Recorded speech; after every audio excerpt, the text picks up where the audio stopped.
Bahagyang minasahe ni Odessa ang batok nang makaramdam ng pangangalay. Tumatagaktak na rin ang kanyang pawis dahil sa init ng panahon. Kaya't pansamantala siyang nagpahinga sa lilim ng puno ng mangga. Hay, nakakapagod naman maglinis ng bakuran. Ang lawak pa naman. Tapos ka na ba riyan, nak? Kumain ka na muna bago pa makababa ang senyora.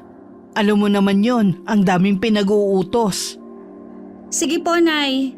Ngayong tag-init kasi araw-araw naglalagas sa mga dahon ng mga puno eh. Magagalit na naman yon pag makikitang hindi nalilinis ang bakuran. Teka lang, nak. Yung nunal mo sa batok mas lalong namula, oh. Huwag ka nga masyadong magbabad sa araw, baka mapano yan. Madalas nga po akong nakakaramdam ng pangangalay. Ipa-check up mo yan bago pa lumala. Parang hindi naman ganyan yan dati, Biglang kumapalat nagbago ang kulay. Kaya nga po, minsan nangangat tapos kapag pinagpawisan ako, mahapde. O siya, kumain ka na muna. Mamaya uutusan ka na naman ni senyora na hindi ka pa nakakapagpananghalian. Ako na ang bahala sa mga labahin para makapagpahinga ka naman. Sabay na po tayong kumain, Nay. O sige, halika na. Luto na ang paborito mong adobo. Mahal na mahal mo talaga ako, ha? Siyempre, ikaw pa. Anak na ang turing ko sa'yo. Nangako ko sa nanay mo na aalagaan kita. Buhat lang iwan ka niya sa akin. Alam mo naman parang magkapatid na kami nun. Ang swerte ko nga po Kasi kahit hindi niyo kadugo, tinuring niyo pa rin akong anak. Tumanda na kayong dalaga dahil sa akin. Isa pang dahilan na nawalan na ako ng ganang mag-asawa. Noong nagpakasal sa ibang taong minahal ko ng sobra noon. Pero alam mo anak, mabuti nga na hindi kami nagkatuluyan Nalaman ko kasi na nananakit pala yun kapag nalalasing. Ibig sabihin, blessing in disguise pa ang nangyari sa love life mo, Nay. Sinabi mo pa. O siya, kumain ka pa. Marami pang ulam sa kaldero. 9 na taong gulang si Odessa buhat nang mamatay ang kanyang ina. May nakapagsabing kinulam ito. Ngunit ayon sa doktor, ay kakaibang tumor ang natagpuan sa ulo ni Aling Delisaya. Hindi siya naagapan na kaagad nitong ikinamatay. Ang kanyang ama naman ay hindi niya nakilala. Ayon sa kwento sa kanya ng ina ay namatay ito nang siya'y 1 taong gulang pa lamang. Kaya't kinupkup siya ni Aling Sally at dinala na lamang sa mansyon na pinagtatrabahuhan nito upang siya'y maalagaan. Natagpuan sila noon ni Aling Sally sa palengke na nanlilimos. Naawa sa kalagayan ng mag-ina kaya't kinupkup niya ito at pinatuloy sa bahay nito sa probinsya. Naging hanap buhay noon ng ina ni Odessa ang pagluluto ng puto na gawa sa bigas na itinuro din ni Aling Sally. Habang si Aling Sally ay nagtatrabaho bilang katulong sa syudad at 2 beses lamang ito umuwi sa probinsya upang bisitahin ang mag-ina. Anak, inutusan ako ni senyora na mamalengke. Kaso nga lang ang dami ko pang mga labahin na hindi pa natapos Ikaw na lang ang bumili ng broccoli at mga sangkap sa chop suey. Sige, Nay. Maliligo lang ho ako. Langangat na po kasi ako dulot ng mga alikabok. Ipinatong ko lang yung pera sa ibabaw ng aparador. Tsaka may sobra pa naman yan. Bumili ka na rin ng ointment na maaaring ipahid dyan sa namumula mong nunal para gumaling. Sige, Nay. Salamat po. Matapos maligo ay agad na nagbihis si Odessa. Habang nagsusuklay ay tinitignan niya sa salamin ang kanyang nunal sa batok. Animoy hugis bituin yun na kulay kaki. Ngunit gano'n na lamang ang kanyang pag-aalala nang maging kulay pula na yon at umuumbok pa. Ano kaya nangyari sa nunal kong ito? Kailangan ko na itong pasuri bago lumala pa. Baka maging tumor katulad ng kay nanay. Ay, hindi ka pa nakaalis, nak? Aalis na po. Yung ointment, wag mong kalimutang bilhin, ha? Para gumaling na yung batok mo. Itinali ni Odessa ang kanyang buhok. Sa gayon ay hindi maging sagabal sa kanyang batok. Nakakaramdam siya ng hapdi sa tuwing natutusok ng buhok ang kanyang namumulang nunala. Nagulat ang dalagitan nang biglang may sumulpot na matandang babae sa kanyang harapan. May daladala itong lumang libro at nakatungkod pa ito. Ay, kambing na may bangs! Naku naman, Lola. Bigla-bigla ka namang sumusulpot. Buti na lang hindi kita naitulak. Ito pong 10 piso. Yan lang po ang sukli sa pinamili ko eh. 10 piso? Aanhin ko naman to. Kulang pa ho ba? Ay, pasensya na po. Yan lang kasi ang pera ko. Kaya hindi ko na madadagdagan yan. Hindi naman ako namamalimos Mukha ba akong pulubi? Ay, hindi nga ba? Ay, este! Kung hindi kayo nanlilimos, anong ginagawa niyo dito sa palengke? Narito ako sapagkat dito ako dinala ng aking mga paaining. Alangan namang kamay ninyo magdadala sa inyo rito, Lola. Palabiro ka namang bata ka. Ang ibig kong sabihin, dinala ko rito ng malakas na enerhiya. Dahil may hinahanap akong magdadalaga na itinatala sa aming propesiya. Ayan, Lola, oh. Maraming mamimiling magdadalaga. Meron ding matandang dalaga, magaganda, pangit. Pumili lang kayo sa kanila. Paano nyo naman malalaman na siya na nga ang hinahanap nyo sa dami ng babae rito sa mundo? Tsaka, anong propesiya yung sinasabi nyo, Lola? Pwede bang maupo muna tayo? Hinihingal na kasi ako sa kakasunod sa iyo Ang bilis-bilis mo maglakad. Sinusundan nyo ba ako? Kanina pa ang bilis mo magpalipat-lipat ng mabibilhan. Hinihingal tuloy ako sa iyo. Sino ba kasing nagsabi sa inyo na sundan nyo ko? At bakit nyo ako sinusundan? Dahil ikaw ang nararamdaman kong magliligtas sa ating angkan. Nakikita ko ang palatandaan sa iyong batok na siyang sanhi ng iyong malakas na kapangyarihan. Naku, Lola, kumain na muna kayo. Tsak kung nagugutom ka na. Oh, ito na, sa inyo na po itong tinapay. Pinagdiskitahan mo pa tong na-irritate na nunal ko. Hindi po ito makapangyarihan. Kailangan ko nga po itong gamutin bago pa lumala ito. Hindi ako nagkakamali. Dahil nararamdaman kong ikaw ang batang hinahanap ko. Maglalabing 8 taon ka na, hindi ba? Aba naman, manghuhula ka rin pala Lola. Mga 2 buwan pa naman. Bakit? May ibibigay ba kayong regalo sa akin? Halika, tignan mo ang naitala sa libro. Ang nunal sa batok mo'y katulad dito sa libro. At ang buwan na nakaguhit rito ay ang magiging katipan mo. Iyan lang ang basihan nyo para ako na agad ang makakaligtas sa angkan ninyo? Naku, Lola, nagkakamali ho kayo. Kung alam nyo lang na tuwing Disyembre maraming hugis bituin dito. Mga parol na may ilaw pa at kumukuti-kutita pa sa dilim. Pero hindi ibig sabihin nun na ako ang tagapagligtas ng lugar na ito. Dahil lang sa nunal ko na hugis bituin. Sige, Lola, aalis na ho ako ha. Ipagpatuloy niyo lamang ang pagkain. Sigurado akong nalipasan lang kayo ng gutom. Sandali lang, Ineng, maniwala ka sa akin. Alam kong ulila ka ng lubos. At alam ko rin kung saan ang kangka nang galing. Paalam na po, Lola. Mamaya papagalitan pa ako ng amo ko. Habang papalapit ang kaarawan ni Odessa, ay mas lalong umiinit ang kanyang nunala. Kahit anong ilagay niyang gamot, ay hindi pa rin napapawi ang nararamdaman niyang kirot. Ipinasuri na niya sa doktora. Ngunit niresetahan lamang siya ng ointment pantanggal sa pamumula at kirot. O nak, kumusta yung nararamdaman mo? Ganun pa rin, Nay. Napapawi ang hapde pag nilagyan ko ng gamot. Kaso nga lang tuwing gabi, nararamdaman ko na talagang umiinit ang nunal ko eh. Kulang na lang umusok eh.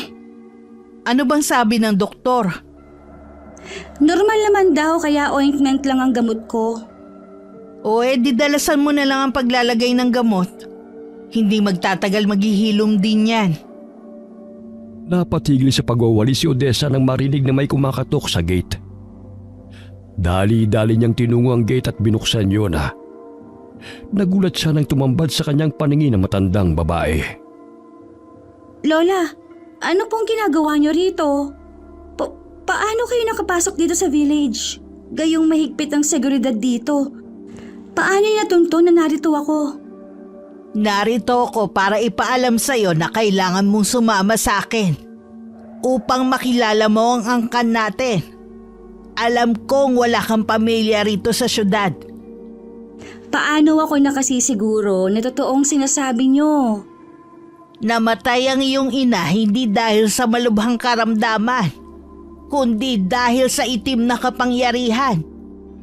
Maging ang iyong ama na si Ludovico namatay dahil sa pagtatanggol sa inyong mag-ina. Sapagkat ikaw ang gustong patayin ng mga kalaban.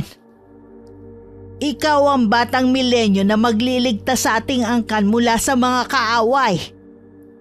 Kung gusto mong malaman ang lahat ng misteryo tungkol sa propesiya, sumama ka sa akin. Nak, sino ang kausap mo? Eto ho, si Lola. Uy, nasan siya? Kani-kanina lang nandito sa harapan ko eh. Ang bilis namang umalis. Pero nung sa palengke, hinihingal naman sa paglalakad. Nagulat si Odessa nang maanino na naglalakad ang matandang babae malayo na sa mansyon. Ganoon na lamang ang kanyang pagtataka kung paano ito napunta roon sa isang kisap mata lamang. Umalis na po siya, Nay. Iniwan itong libro sa akin, oh.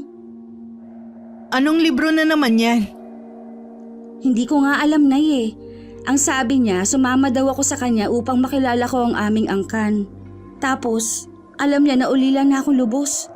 Napakahiwaga ng matandang yun. Bakit walang nakasulat sa mga pahina ng libro? Tignan mo, puro blanco. Ha? Nung pinakita niya may nabasa pa ako eh. Ay, bakit kaya nagkaganon? Itapon mo na nga yan. Parang niloloko ka lang na nagbigay sa'yo niyan eh. Naglipa na pa naman ngayon ng mga manloloko. Hindi itinapon ni Odessa ang libro. Itinago niya ito sa ilalim ng kamang kanyang tinutulugan. Kinagabihan, habang mahimbing na natutulog si Aling Sally, ay kinuha niya ang lumang libro at binuklat. May maliit siyang ilaw na nagmumula sa flashlight ng lighter. Namilog ang kanyang mga mata nang may mga nakasulat na roon. Paano nangyari to? Kanina lang walang nakasulat ha. Binasa ni Odessa ang nilalaman ng libro. Doon niya nalaman na sa kada 100 taon ay nagre-reincarnate si Apo Magayak sa katauhan ng mga isinilang na sanggol sa kanilang angkana. Parehong buwan at araw na kapanganakan sa bawat 100 taon. Gayon din ang asawa nitong si Apo Lopeng upang ipagpatuloy ang kanilang nasimulang sumpaan na ipagtanggol ang kanilang angkana mula sa mga kaaway ng mga aswang, mangkukulam at mambabarang. Hunyo 25. Parehong buwan at araw ng kapanganakan ko ha. Ibig sabihin 5 henerasyon ako bawat 100 taon? Nakasaad pa na pare-parehong may palatandaang hugis bituin sa batok. Pero paano nangyari yun? Sa katauhan mo na buhay si Apo Magayak. Hinihintay ka na ng iyong magiging katipan. At dapat kayo maikasal sa 18 mong kaarawan. Lola, paano kayo napunta rito? Huwag ka magtaka, Ineng. Dahil malalaman mo ang taglay mong kapangyarihan kapag sumama ka sa akin. Ituturo ko sa iyo kung paano gamitin ang natural na taglay mong kapangyarihan. Sino at ano ka nga ba talaga, Lola? Hindi ko maintindihan ng ibang nakasulat sa libro. Ako si Ka Isidra, panganay na anak ng ika-4 na henerasyon ni Apo Magayak, sa katauhan ng aking inang si Kaluwena. At ikaw ang 5 henerasyon nang mamatay ang aking ina na maglalabing 8 taon na. Kailangan ka namin, Ineng. Hindi kita maintindihan, Lola.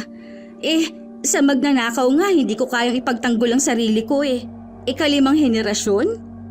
Ibig sabihin, kapag sumapit ang 100 taon at sa tuwing namamatay ang Apo Magayak, ay agad-agad siyang nabubuhay sa katauhan ng ibang tao? At nang mamatay ang nanay mo, yung kaluluwa niya ay naging ako? Tumpak!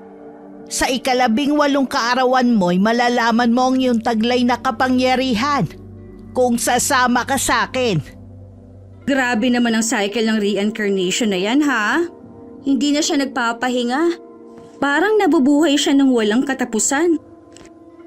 Oo, para ipagpatuloy ang pamumuno sa angkan natin. Naging malinaw sa isipan ni Odessa ang paliwanag ng matandang babae. Ilang sandali na wala ito sa kanyang paningin. Nagising si Aling Sally dahil sa ingay ni Odessa. O nak, bakit hindi ka pa natutulog? Mag-aalas 12 na oh. Nagbabasa pa kasi ako ng pocketbook, Nay. Matutulog na din ho ako. Matulog ka na, maaga pa tayo bukas. Paano kaya nagagawa ng matandang yun ng biglang pagsulpot at biglang nawawala? Hindi kaya totoo ang mga sinabi niya tungkol sa akin at sa angkan na aking pinanggalingan? Tinipo ni Odessa ang mga basura na naroon sa mga garbage bag at dinala sa malaking basurahan malapit sa guardhouse. Nagulat siya nang biglang sumulpot sa kanyang tabi ang matandang babae. Nanggugulat naman kayo, Lola. Tutubuan pa ako ng nervyos niyan sa inyo eh. Maaari naman po kayo magpakita ng maayos eh. Wala namang gulatan. 1 buwan na lang ang nalalabi bago sumapit ang kaarawan mo. Kailangan na nating makarating sa lugar kung saan namamalagi ang ating angkan. Sapagkat kung hindi matutuloy ang kinagawian, mamamatay ang lahat ng lahi ni Apo Magayak. Maging ikaw, Ineng. Ay, bakit pati ako? Nananahimik ako rito eh. Dahil ikaw ang magpapatuloy sa propesiya. Maawa ka sa mga musmos. Lumalaganap na ang kasamaan ng bawat kalaban ng ating mga angkan. Naglipa na ang mga mambabarang at mangkukulam. Maging ang mga tao maaapektuhan sa kanilang kasamaan. Maniwala ka sa akin. Hanggat hindi pa huli ang lahat, hihintayin kita bukas sa palengke. Parehong oras kung saan tayo unang nagkita. Lumabas ng village ang matandang babae. Animoy hindi siya nakikita ng mga gwardya dahil hindi siya sinisita ng mga ito. Totoo nga sigurong may taglay na kapangyarihan ng matandang yan. Dahil hindi siya nakikita ng mga gwardya. Kinagabihan na. Hindi mapakali si Odessa sa kanyang hinihigaan dahil sa tuwing ipipikit niya ang kanyang mga mata ay sumasagi sa kanyang balintatawang matandang babae at paulit-ulit na nagsasalita. Maging ang mga pahina sa libro ay bigla na lamang lumilitaw sa kanyang isipan. Wala naman sigurong masama kung pagbigyan ko si Ka Isidra. Hindi naman niya siguro ako hahanapin kung wala siyang importanteng pakay. Tumayo siya nang makaramdam ng uhaw at tinungo ang pitsel na naroon sa ibabaw ng mesa at dumagok ng tubig. Maya-maya'y may tinig siyang narinig mula sa labas ng bintana. Marahan niyang binuksan yun at tumambad sa kanya ang maliwanag at bilog na buwan. Nakaagaw ng kanyang pansin ang anino na nasa loob ng buwan na hugis bituin. Dali-dali niyang kinuha ang libro at binuksan yun.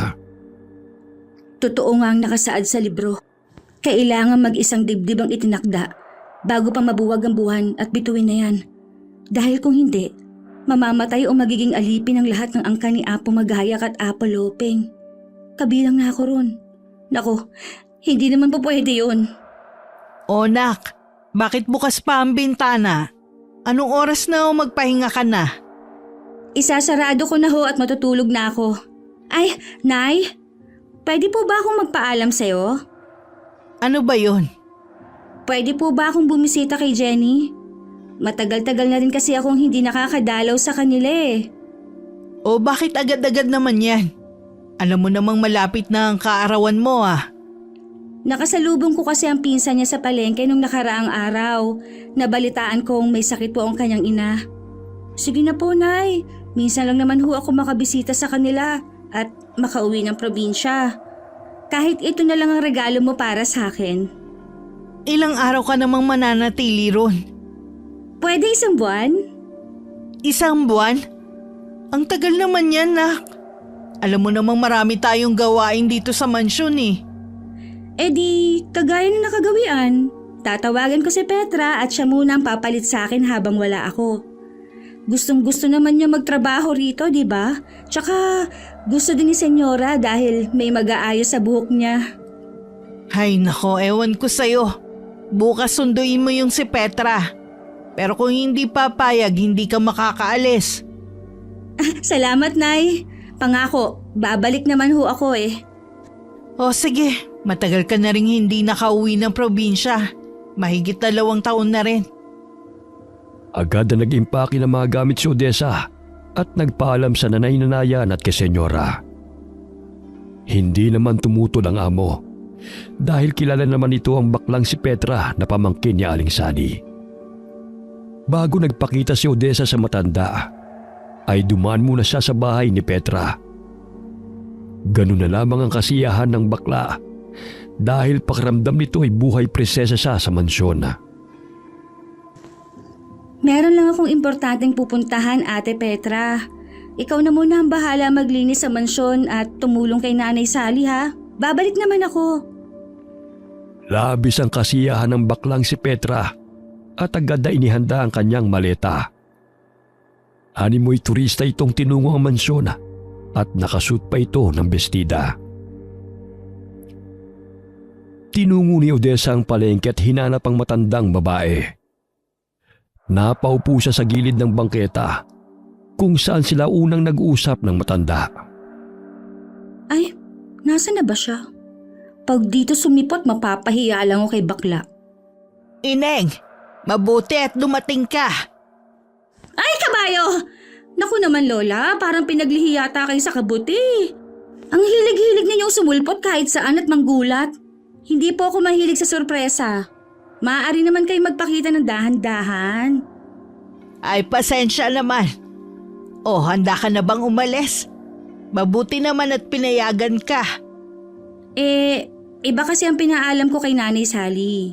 Pero, maaari naman sigurong daanan ko muna ang kaibigan ko bago ako sumama sa'yo.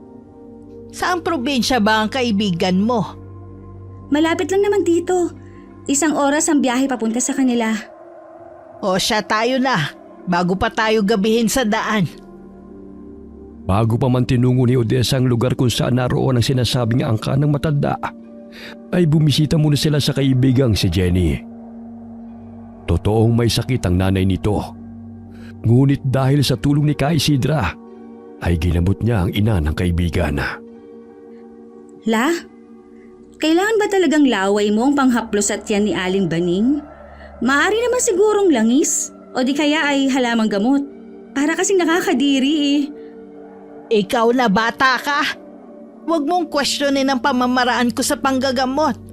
Dahil napaka-epektibo nito sa ating tribo. Sa lugar po ninyo yon, pero sa amin kasi hindi siya hygienic. Hay, tumahimik ka nga muna riyan. Inaabala mo ang panggagamot ko eh.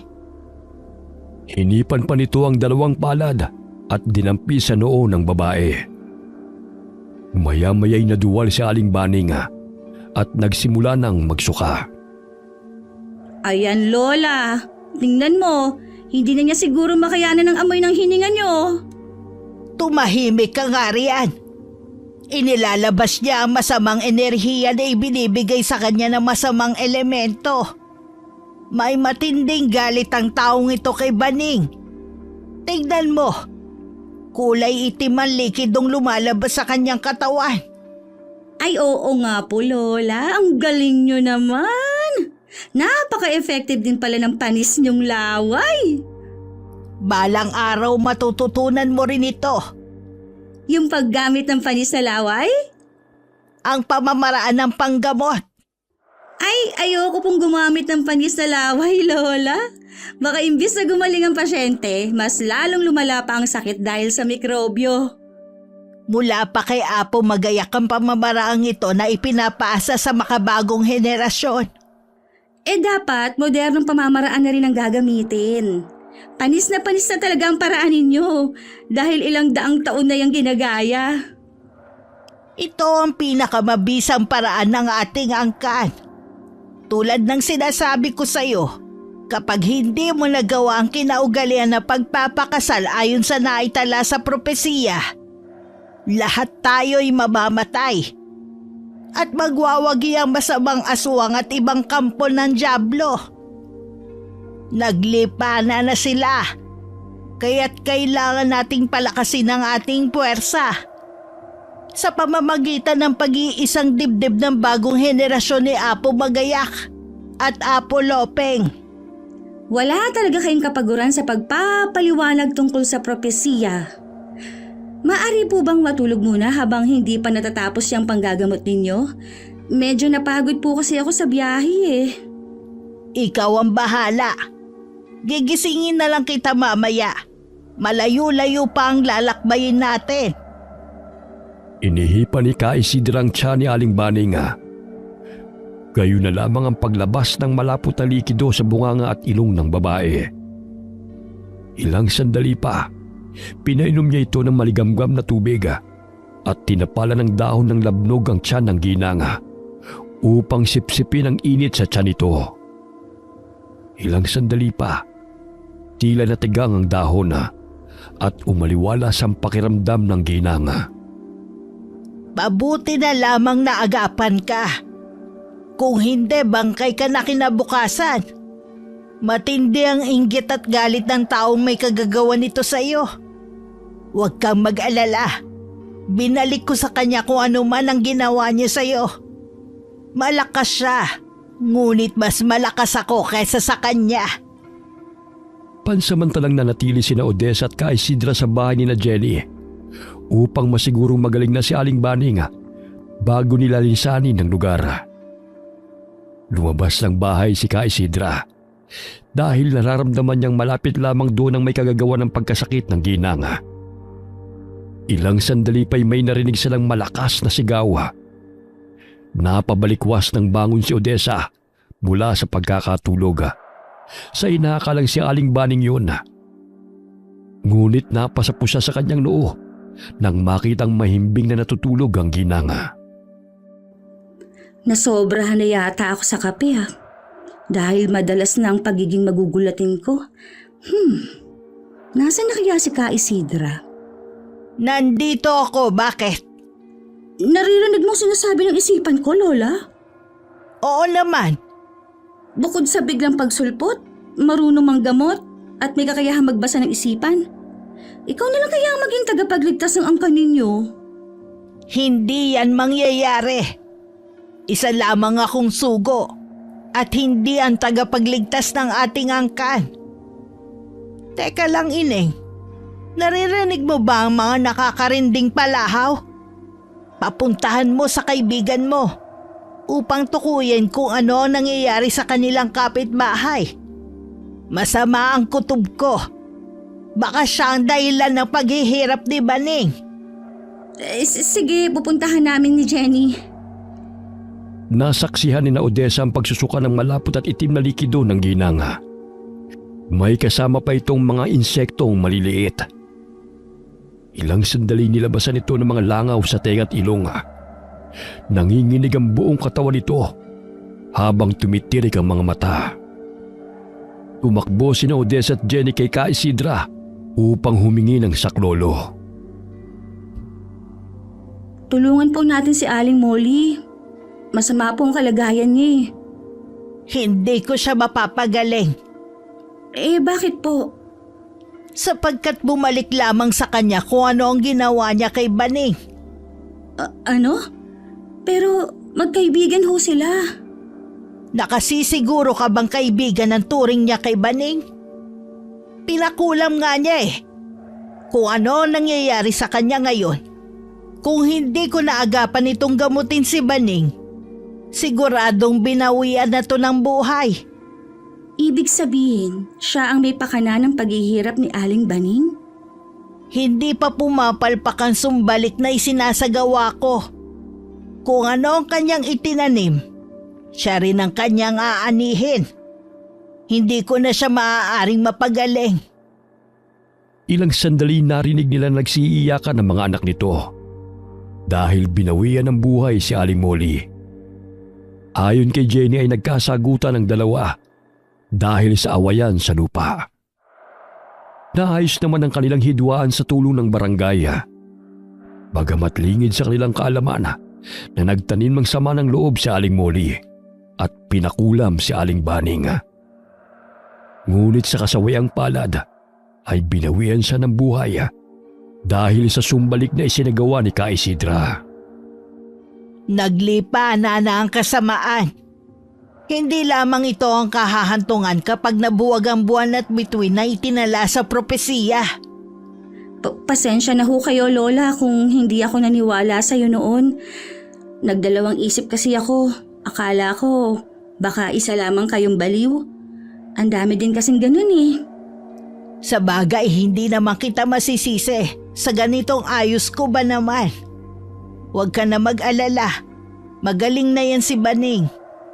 Ipagpabukas na lang natin ang pagpunta sa tribo upang makapagpahinga ka. Dito na lamang muna ako sa terasa upang makapagpahangin. Tsaka parang natatakot ang mga bata sa akin eh. Paanong hindi matatakot? Namumulay ang mga mata nyo eh. Tapos kung makatingin kayo parang lalamunin nyo. Hay nako, may sore eyes kaya ata, Lola eh. Tamang-tama, may eye drops akong dala para gamot sa dry eyes. Aray! Aray! Ano bang ginagawa mong bata ka? Bubulagi mo pa ako niyan eh. Anong nilalagay mo sa mata ko? Kung makabuklat ka ng mata ko, akala mo libro lang ah. Gagamutin ko nga. Kaunting patak lang ng eye drops para mawala yung pamumula ng mata ninyo. Ganyan din kasi ako ilang araw na. Pero nawawala naman pag nilalagyan ko ng gamot. Hindi to sakit sa mata. Normal sa ating angka ng ganito. Na may sakit na sore eyes? Hay nako, ang hirap naman yan. Mahahawa pa mga tao sa atin. Hindi to sore eyes na pinagsasabi mo. Basta malalaman mo ang lahat pag naroon na tayo sa tribo. Ipapaliwanag ko sa'yo upang hindi ka tanong ng tanong. Matulog ka na. Maaga pa tayo bukas. Hindi pa ba kayo matutulog, Lola? Tsaka malamok dito. Wag mo na akong alalahanin. Sanay na akong matulog kahit saan. Hindi naman ako kayang ubusin ng mga lamok, no? O sige, pag nilamig po kayo, pumasok na lang po kayo ng bahay, ha? Pinipigilan ni Ka Isidra ang kanyang sarili na matakam sa bango ng sanggol na ipinagbubuntis ng kapatid ni Jenny.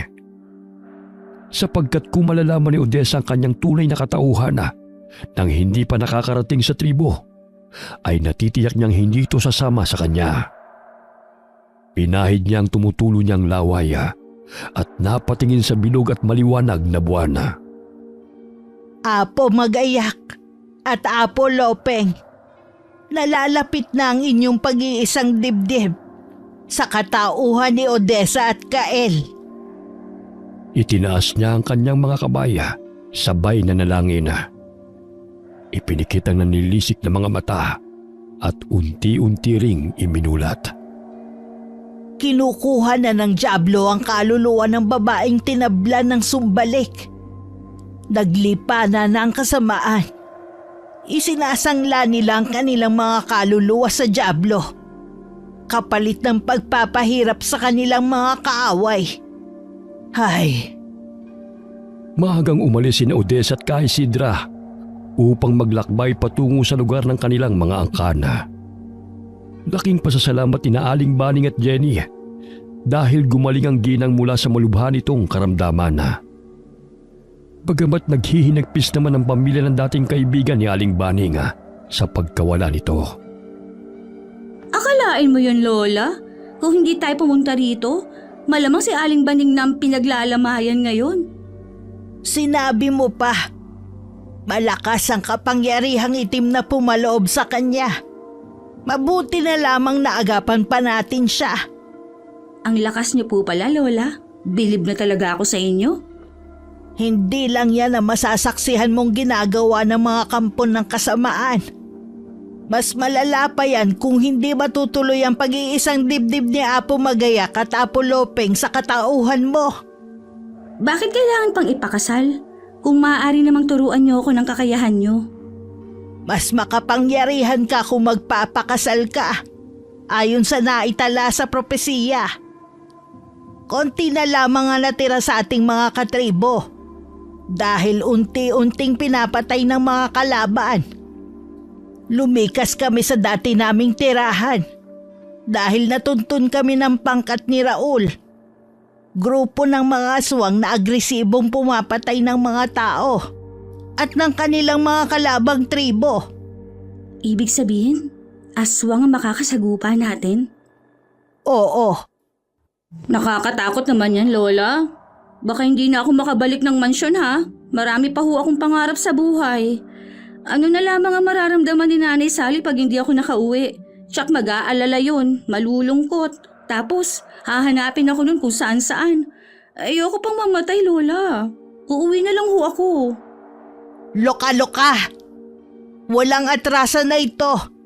Dahil sa ayaw at sa gusto mo, mamamatay ka rin tulad namin kung hindi mo nasunod ang naitala sa propesiya. Bago mabuwag ang buwan at bituin, kinakailangan makasal ka kay Kael. Napakamalas ko naman. Siguraduhin ninyong gwapong ipapakasalin niyo sa akin, ha? O di kaya'y mukhang tao naman. Kawangi siya ng nasa libro. Mabuti naman kung ganun. May pagkapogi naman na nakaguhit dito eh. Matangos ang ilong, medyo makapal lang ang labi at mapupungay ang mga mata. Sakto na to. Nakarating na sila sa bukana ng kagubatan na. Natatanaw na rin ni Odessa ang kabundukan na. Pansamantala silang nagpahinga sa ilalim ng puno dahil na rin sa nararamdamang pagod. Malayo pa po ba tayo, Lola? Hinihingal na po kasi ako eh. Malayo-layo pa. Nakikita mo ba ang tuktok ng bundok? Naroon ang bahay ko. Grabe naman yan, La. Nakakaya namang maglakbay ng ganyang kalayo. Pambihira naman. Mapupudpud na siguro mga talampakan ko bago ako makarating sa tuktok. Huwag kang mag-alala, may kalesa akong sinakyan. Sana nga may mapagawi rito eh. Sana naman po. Ang layo-layo naman kasi ng lugar ninyo. Ayun si Aaron! Aaron! Nandito na kami! Isakay mo naman kami sa kalesa mo. Parang hindi ka naman narinig, La. Puntahan ko na lang kaya. Huwag kang lumayo sa tabi ko. Baka pagkamalang kanilang kaaway. Sa itsura kong to, kalaban, mas nakakatakot pang ang itsura nila kaysa sa akin eh. Hindi sila sanay na makakita ng hindi nila katribo. Mamaya pagkaamalang ka pang pagkain ng mga yan. Hay nako, parang kawangi sila ng mga kanibal na napapanood ko sa telebisyon. Nakakatakot. Tingnan mo nga yung isang yun oh. May hikaw pa sa ilong. Tapatin mo nga ako, Lola. Tama bang pinuntahan natin? Kung makatingin parang lalapain pa ako eh. Huwag ka mag-alala, hindi ka nila sasaktan. Hanggat kasama mo ko, walang gagalaw sa'yo. O siya, sumakay ka na ng kalesa. Tanghali na nang makarating sina Odessa at Ka Isidra sa lugar ng kanilang mga angkana. Nanindig ang mga balahibo ni Odessa nang pinagtitinginan siya ng mga ito habang sakay ng kalesa. Nakakatakot naman ho sila. Sigurado ho ba kayong dito ang punta natin? Ganyan lang sila kapag may panauhin. Mailap talaga sila sa mga tao. Parang nakakita lang sila ng artista ah. Nakatuunong lahat ng mga mata sa akin oh. Artista? Yung bang nagpapasabog ng mga kanyon at bomba? Artista, hindi po terorista. Artista yung taong gumaganap sa telebisyon. Yung tipong hinahangaan ba? Grabe ka naman sa akin, Lola ha. Mukha ba akong terorista? Artista o terorista, kung ano pa man yang kung tawagin, bahala ka na. Basta bumaba ka na sa kalesa at ipapakilala na kita sa angkan natin. Bumaba ng kalesa si Odessa at hinanap ang lalaking kawangis ng nasa libro. Ngunit hindi niya mahagilap kung sino sa mga kalalakihang naroon. Mga minamahal kong mga katribo, ipinapakilala ko sa inyo si Odessa na nagmula sa ating angkan. Kay tagal na panahon ko siyang hinanap. Sa wakas sa tulong at gabay ni Apo Magayak ay akin siyang natagpuan. Siya ang 500 henerasyon ni Apo Magayak at magpapatuloy sa ating propesiya. Aray! Ay, sumasakit na naman ang batok ko. Dahil yan sa nalalapit ninyong pag-iisang dibdib sa iyong 18 kaarawan. Nasaan na ba ang lalaking papakilala niyo sa akin para makilala ko na at makauwi na ako?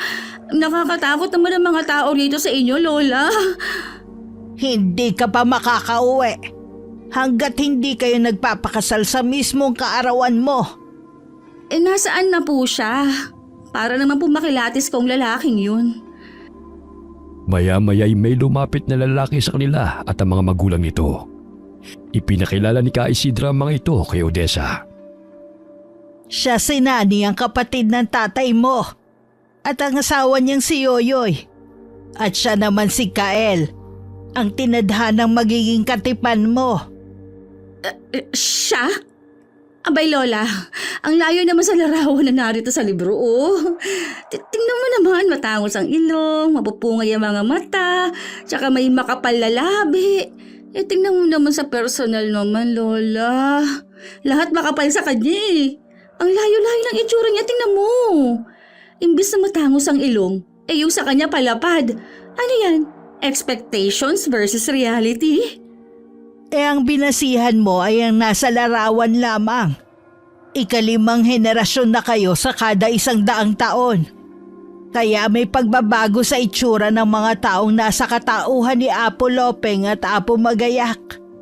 Ngunit ang kaluluwa nila'y ganun pa rin. Ay, hindi po pwede, Lola. Scam kayo eh. Ang ngeta ho niya. Anong nget pa? Yung di pinagpala sa itsura. Nung nagpasabog ng kagapuhan mahimbing siyang natulog kaya siya nagkaganyan. Hoy, babae! Bakit hindi mo pa ako diretso na pangit ako? Ay, sa'yo nang galing yan, no? Buti sinabi mo. Kala mo naman kung sino kang pinagpala. Hindi ka naman kagandahan ah. Excuse me?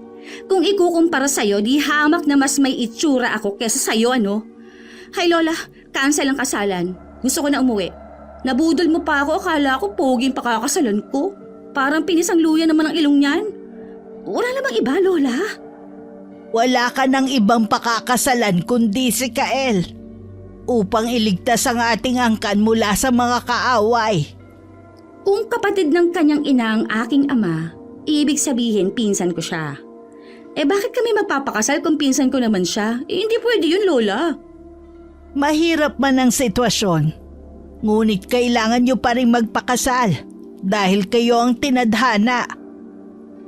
Para maganap ang pag-iisang dibdib ng ating mga ninuno at mapanatili ang malakas na kapangyarihan ng ating mga angkan laban sa mga kaaway.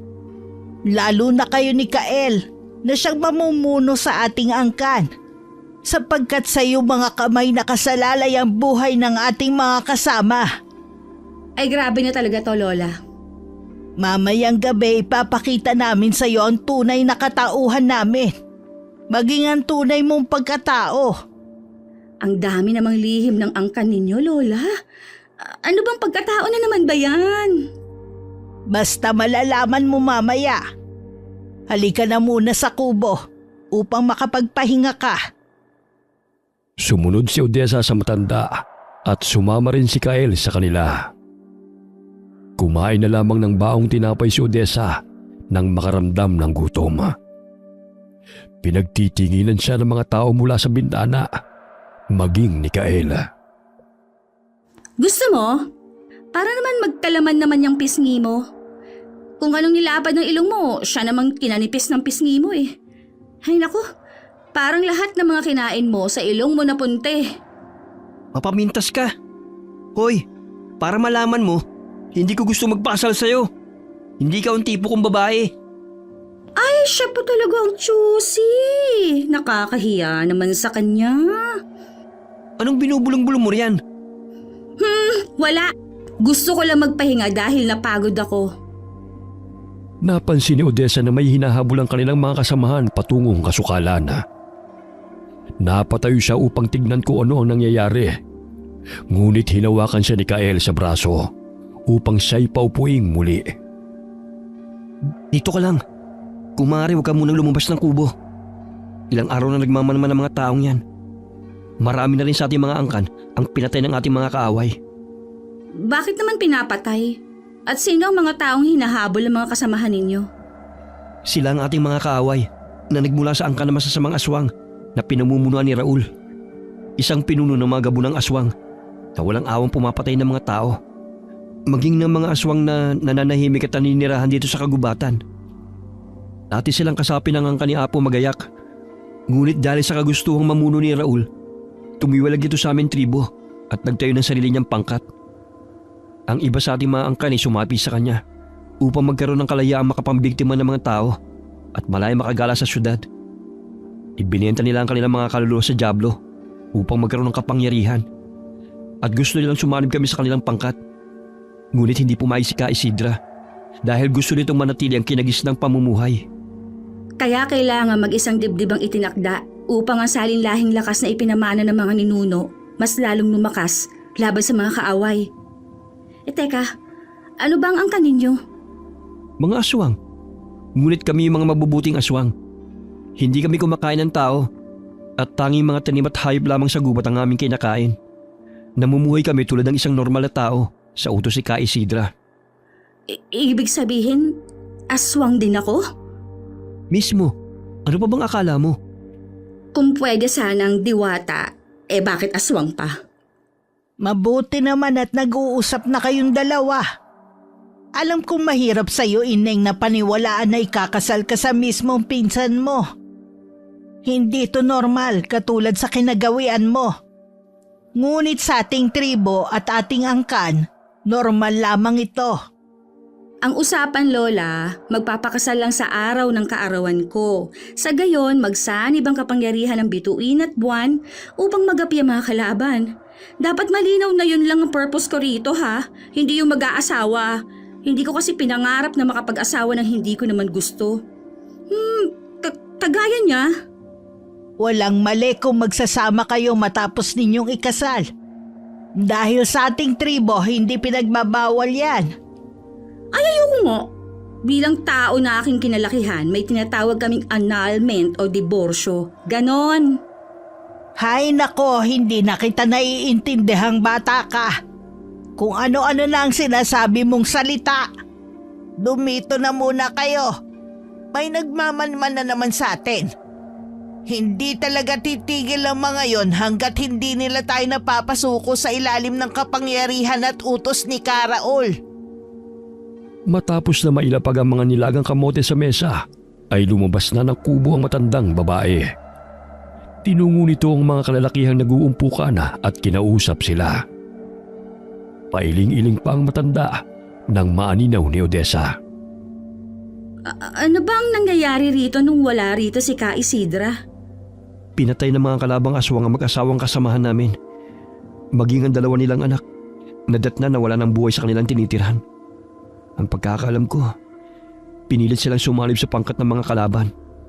Ngunit ayaw pumayag ni Karator. Kaya pinatay silang mag-anak. Kinain pa ng mga kalabang aswang ang kanilang laman loob. Maging kami mga aswang hindi ligtas sa pananalaki ng masasamang aswang. Kaya't nakikiusap ako sa iyo na kung maaari tulungan natin ang aking mga kasamahan. Hindi ko makakayanan na panoorin na lamang o pakinggan na sa bawat araw na dumadaan may napapabalitang may kasamahan kaming namamatay. Napakabuti mo naman pala. Hindi lang sarili mong iniisip mo, kundi maging ang kaligtasan ng inyong mga kasapi. Kailangan na lamang na magtulungan Sa gayon ay makaligtas mula sa mga kaaway. Sana matulungan mo kami, Odessa. O sige, papayag na ako. Habang tumatagal ay nakikilala ni Odessa ang mga taong kanyang nakakasama. Napabalikwas siya ng bangon ng may kaluskusang narinig malapit sa kanyang tinutuluyan. Napansin niyang nagising din si Ka Isidra. Ano pong nangyayari sa labas? Bakit parang pinaliligiran itong bahay ninyo ng mga tao? Kahit ano mangyari, huwag kang lalabas ng bahay. Sino ho ba sila, Lola? Mga kaaway, nalaman na nila na narito ka sa tribo. At hindi nila hahayaan na maganap ang pag-iisang dibdib ninyo ni Kael. Dumito ka na lamang at ako na ang bahala sa kanila. Pero Lola, baka mapano ho kayo? Huwag mo kong alalahanin. Ang importante, hindi ka nila masasaktan. Lumabas ng kubo si Ka Isidra at palinga-linga siya sa paligid. Ilang sandali pa'y lumabas ng pinagkukublihan ng ilang mga kalalakihan na animoy mga unggoy na lumapit sa kanila. Tinubuan ng maliit na mag-apares na sungay sa noo. Naanimoy kambing ang mga wangis na mga ito na may matatalas na mga ngipin. Ano ang pakay ninyo rito? Ilabas mo ang babaeng kasama mo! Wala akong alam sa pinagsasabi ninyo. Hala, umalis na kayo bago pa magdanak ang dugo rito. Akala nyo ba'y uurungan namin kayo? Magmamaang-maangang ka ba, tanda? Nakita ng kasama namin na itinatago niyo ang babae ikalimang henerasyon sa bawat 100 taon na siyang bubuhay sa kapangyarihang ipinamana ni Apo Magayak. Ilabas niyo siya at isuko sa amin! Umalis na kayo rito. Wala kayong makukuha sa amin. At kahit ilang beses nyo pa kaming pilitin na sumuko sa inyong itinayong pangkat, hindi kami magsasalib pwersa sa inyo. Aswang nga kaming tinuringan. Ngunit hindi ko hayaan na manaigang kasamaan at ipaubaya sa dyablo ang aming mga kaluluwa para lang magkaroon ng malakas na kapangyarihan. Naminog ang mga mata ni Odessa habang sumisilip sa siwang ng bintana. Nag-anyong malaking ahas si Ka Isidra na may kulay berdeng bituin sa kanyang noo. May matalim na pangil at nagbabaga ang mga mata. Si Ka Isidra ang pinakamalakas sa kanilang angkana dahil siya ang panganay na anak ng ika-4 na henerasyon. Totoo nga ang sinabi ni Lola. Kailangan ko silang tulungan bago pa sila maubos ng mga kaaway. Odessa, halika! Sumama ka sa akin! Bago ka pa nila makita rito! Kael, si Lola, tulungan ninyo siya. Ang dami niyang kaaway. Huwag ka mag-alala. Nandiyan yung ating mga kasapi. Hindi nila hayaang mapahamak si Ka Isidra. Halika na! Ilalayo na kita rito! Sumama si Odessa kay Kael upang lumayo sa lugar na yon patungo sa lihim nilang kuta. Isa-isang tumitilapon ng mga kalabang aswang sa tuwing natatamaan ng buntot ng malaking ahas. Pinulupot nito ang mahabang katawan sa 2 aswang na sumasakmal sa kanya bago ibagsak sa lupa. Hindi nyo kami mapapasuko. Hindi ko hahayaan na sirain ninyo ang kinagawian ng ating angkan. Wala kayong respeto sa ating mga ninuno. Mga taksil at mapagmataas. Kamatayan ng inyong kaparusahan sa pagtalikod sa angkan natin. Bakit kailangan mo pang sundin ang propesiya? Kung maaari naman kayo mamuhay kasama namin. Kahit kailan hindi ko hinangad na maging alagad ng dyablo. Puro kasamaan ang ipinatutupad. Hindi ko hahayaan na sirain ninyo ang sinumulan ng ating mga ninuno na isang magiting na mga mandirigma laban sa mga masasamang angkan ng mga aswang. Nagpasilaw kayo sa kapangyarihan na ipinangako ni Raul na isang makasariling pinuno. Ginagamit lamang niya kayo. Sa gayon, magkaroon ng walang hanggang kamatayan sa tuwing kinukuha ng dyablo ang mga kaluluwa ninyo. Nililin lang lamang kayo ni Raul. Hindi totoo yan. Dahil kay Raul, malaya kami nakakatikim ng sariwang laman ng tao Hindi kagaya ng pamumuno mo. Isang alipin na naging sunod-sunuran sa'yo. Tumalon ang lalaking aswang patungo sa ulo ng malaking ahas upang tusukin ang hawak nitong sibat ang umiilaw na bituin sa noo ng malaking ahas. Sa paraang yun ay mapapatay niya si Ka Isidra. Subalit bago pa niya magawa yun ay bumuka ang bunganga ng malaking ahas at nilamon siya nito. Lumagutok pa ang kanyang mga buto habang niluluray ng malaking ahas ang kanyang katawan bago ibagsak sa lupa.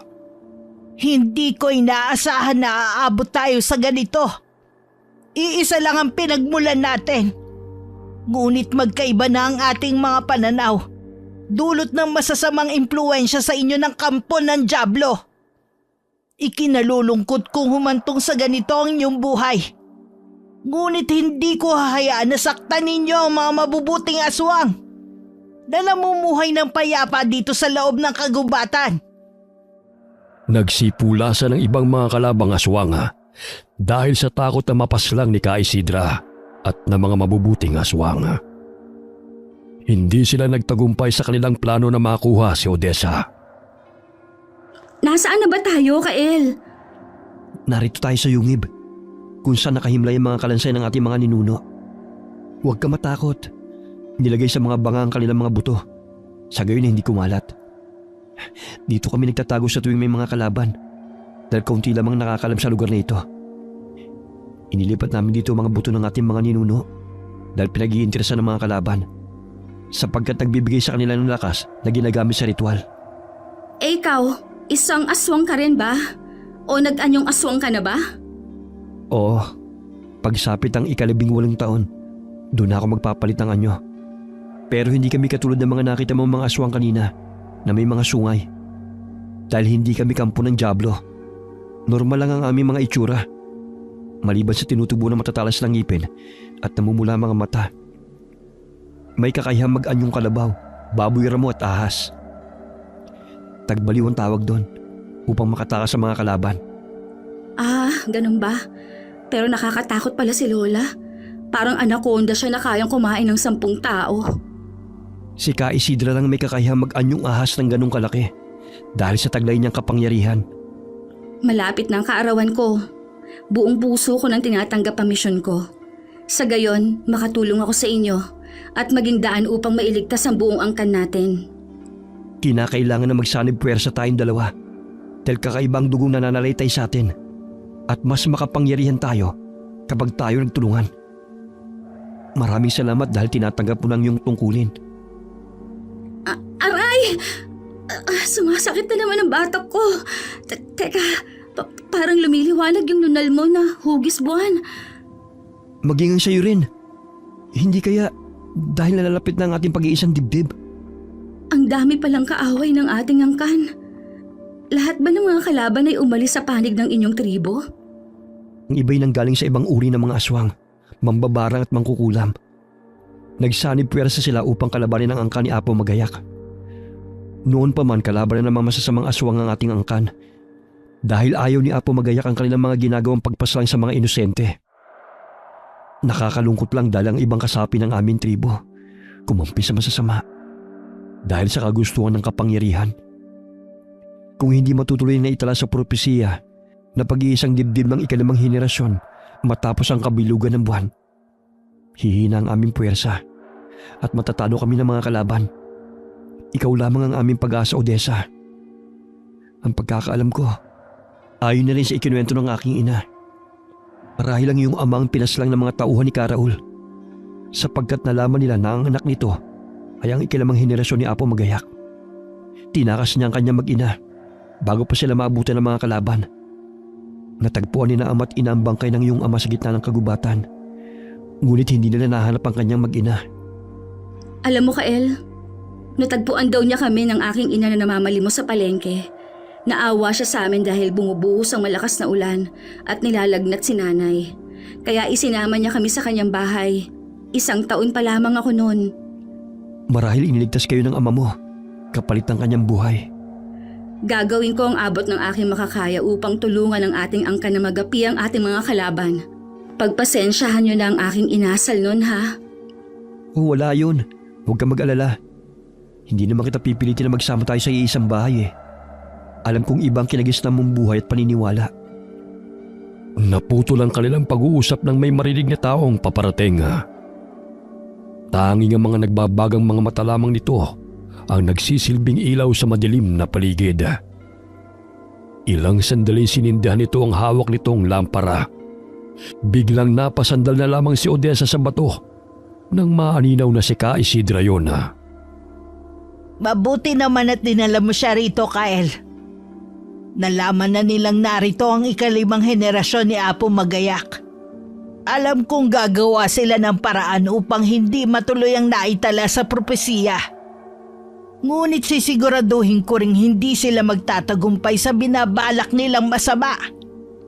Lola, may sugat ho kayo. Kailangan nating gamutin yan.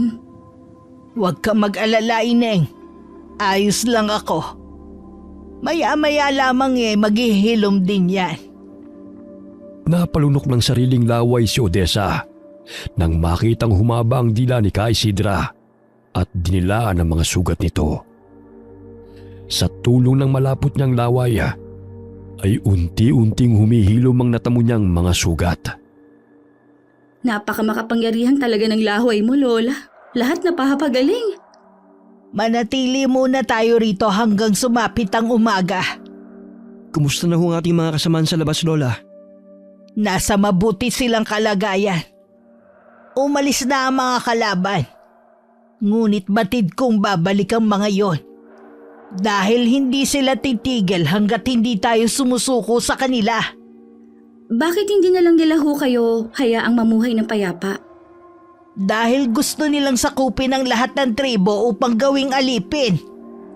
Buong puso ko na pong tinatanggap ang aking tungkulin, Lola. Tinuruan ni Kael si Odessa kung paano gumamit ng mga sandata, katulad ng mga sibat at pana. Ilang araw pa lamang ang kanilang pag-iensayo ay nakitaan na ng galing si Odessa. Nananalaytay talaga sa iyong dugo ni Apo Magayak. Magaling siya sa pakikipaglaban gamit ang pana. Malinaw ang kanyang mga mata, kaya laging sapul ang mga kalaban niya. Talaga? Pero syempre, mas mahusay siya kesa sa akin. Sa tagal ba naman niyang nakikipaglaban eh. 2 araw na lamang ang nalalabi. Magiging ganap ka ng aswang at ang pag-iisang dibdib natin. Alam mo bang nag-aalala ako sa kaligtasan nating lahat? Dahil ba sa mga kalaban? Oo. Huwag kang mag-alala. Gagawin natin ang lahat upang magtagumpay tayo. Hindi natin hahayaan na matalo nila ang angkan natin at maging alipin. Isa-isa nilang sinusugod ang ating tribo.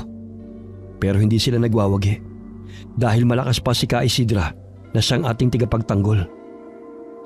Ngunit kung hindi maisasagawa ang kasalan, manghihina ang kapangyarihan ng tagapagbantay. At lahat tayo, magiging alipin o hahantong sa kamatayan. Magtatagumpay tayo. Yan ang isipin mo. Isang gabi bago maganap ang kasalan at ang ika-18 kaarawan ni Odessa ay nagsagawa ng ritual si Ka Isidra. Naririnig nila ang mga taong paparating kasabay ng malakas na mga atungal. Magsihanda kayo. Alam kong lulusubin nila ang ating pangkat upang hindi matuloy ang propesiya. Bakit hindi nila ngayong gabi magpakasal? Dahil hindi pa to ang tamang oras. Walang bisa ang kasal kapag hindi naganap sa mismong araw ng ika-18 kapanganakan ng hating gabi. Ang dami naman palang isasagawang seremonya.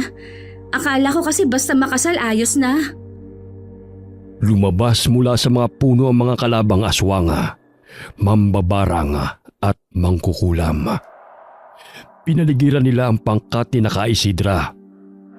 Kaya ganun na lamang ang pagkuha ng mga kasapi nito ng kani-kanilang mga sandata. Paano na to, Kael? Hindi pa dumating ang tamang oras ng kasal?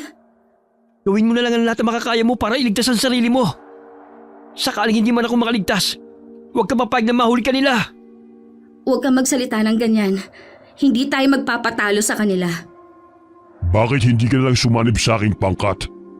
Sa gayon ay hindi na kayo mahirapan pa magpalipat-lipat ang tirahan. Isa kang hangal! Traidor!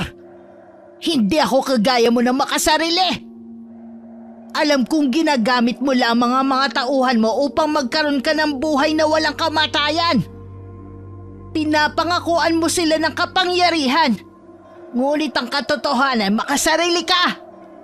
Masayang mamuhay ng malaya. Kumakain ng mga laman at dugo ng tao na siyang nakapagbibigay sa atin ng tunay na lakas. Bakit ayaw mo makiisa sa aming pangkat? At sinusunod mo pa ang walang kabuluhang propesiya ng ating mga ninuno? Huwag mong bastusin ang ating mga ninuno. Dahil lamang sa nakilala mong Diyos-Diyosan na isang dyablo. Hindi ko ipinagkanulo sina Apo Magayak at Apo Lopeng para lamang sa buhay na walang hanggang kamatayan at kapangyarihan na kahit kailan hindi magdudulot ng kapayapaan. Kahit na anong gawin mo, magiging alipin ko kayo. Ibigay mo sa akin ang 2 batang itinakda kung gusto mo pang mabuhay kasama ang mga katribo mo. Dadaan ka muna sa ibabaw ng bangkay ko bago mo makuha ang 2. Mga kampon! Sugurin sila! Huwag kayo titigil hanggat hindi nyo sila napapatay! Dali-daling kinuha ni Odessa ang kanyang pana at isa-isang inasinta ang mga aswang na lumalapit sa kanila. Nagpagulong-gulong siya sa lupa. Gamit ng sibat ay isa-isa niyang hinahambalo sa mga kalabang aswang at tinutusok ng matalim na bahagi ang katawan ng mga ito. Hindi pa man naging ganap na aswang si Odessa, ay maliksi na itong kumilos dahil nananalaytay na sa kanyang dugo ang dugo ni Apo Magayak na siyang tagapagligtas ng kanilang angkan. Nagpalit ng anyo ang kanilang mga kalaban bilang nakakasindak ng mga aswang. Maging ang kanyang mga kasama ay naging aswang na rin. Ngunit nakikilala niya ang kanyang mga kakampi dahil iba ang itsura ng mga ito kaysa sa mga kalaban na animoy wangis ng dyablo. Hindi ako magpapatalo sa inyo. Hindi ko hahayaan na maging alipin ninyo ang aming angkan. Malakas na itinarak ni Odessa sa mata ng mangkukulam ang kanyang sibat bago pa siya masaktan ito. Tatawa ka pa talaga ha? Kung ikaw kayang tusukin ko ng iyong karayom, ano kayang mararamdaman mo? Kinuha ni Odessa ang hawak na manika ng mangkukulam at pinulupot ang buhok nito sa manika. Pinali-bali niya ang katawan ng manika at binuhol-buhol. Kaya't ganun din ang nangyari sa mangkukulam. Ilang sandali bumulagta ito sa lupa. Naanimoy tinirinta sa mga braso at mga binti nito. Ang galing mo naman, Odessa. Akalain mo, pwede palang gawin yan sa kanya. Maghanap ka ng isa pang mangkukulam. Kunin mo yung manika nila dahil yon ang magiging sandata natin laban sa kanila. Ibabalik natin kung ano man ang kapangyarihang itim na kanilang pinapakawalan. Sige. Ayun, may isang mangkukulam mo. Lahat ng masasamang kalaban ni Odessa ay kinukulan niya ng buhok o di kaya'y pinapahid niyang manika sa katawan ng mga ito. Nakikita niyang nasasaktan na ang kanilang mga kasamahan dahil na rin sa dami ng kanilang mga kaaway.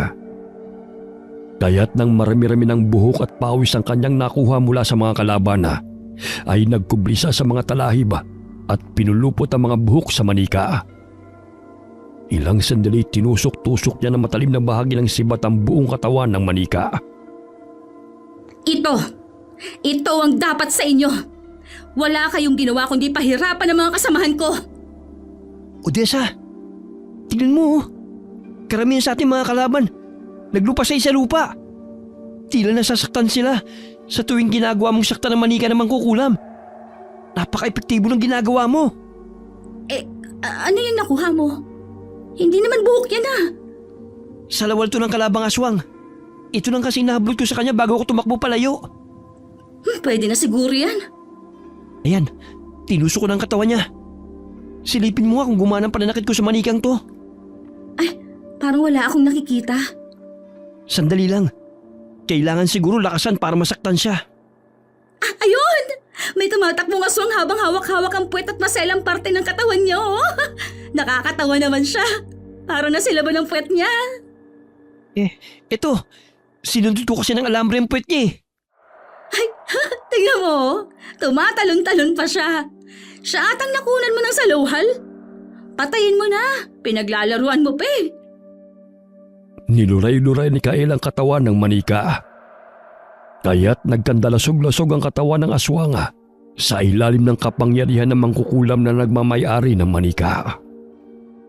Hindi sa dami ng mga kasapi ang tagumpay, kundi dapat ginagamit rin ang isip at diskarte. Natitiyak kung matatalo natin sila. May naisip akong paraan upang matuloy ang pagsanib ng ating puwersa, kahit na hindi na ganun karami ang ating kasamahan. Ano naman yun? Bago yan, tulungan muna natin si Lola. Umaatras na ang ating mga kalaban, oh. Ang dami ng kalabang mga aswang. Ngunit bakit halos karamihan sa kanila'y bumubulagta sa lupa kahit hindi naman pinapaslang? Mga hangal na mga alagad! Anong nangyayari? Bakit kayo natatalo ng mga walang kwentang mga aswang na ito? Di hamak na mas malakas at makapangyarihan kayo kaysa sa kanila! Inutusan ni Raul ang mga kasapi na pansamantalang umatras sa laban. Nakikita niyang natatalo na ang kanyang pangkat. Maging siya'y maaaring mapaslang sa oras na yun kaya't nagsitakbuhan sila palayo. Sinuwerte ka na ngayon, tanda! Ngunit babalik ako upang hindi ka magtagumpay sa gagawin mong ritual. Magiging alipin ko kayong lahat. Tandaan mo yan! Galing mo mag-isip, Odessa. Akalain mo, sa isang manika na mangkukulam, maraming napatay mo. Nakatulong sa akin ang pagbabasa ko ng libro at panonood ng movie. Ano yung movie? Palabas yun sa telebisyon. Tao yung mga gumaganap at nagbibigay buhay sa istorya. Ayun, nagsialisa na yung mga kaaway natin. Tingnan mo. Labis ang kasiyahang naramdaman ni Ka Isidra nang makita nagsipulasan ng kanilang mga kalaban. Hindi ko sukat akalain na ganun karami ang kasapi ni Raul. Ngunit tatalo natin sila ngayon.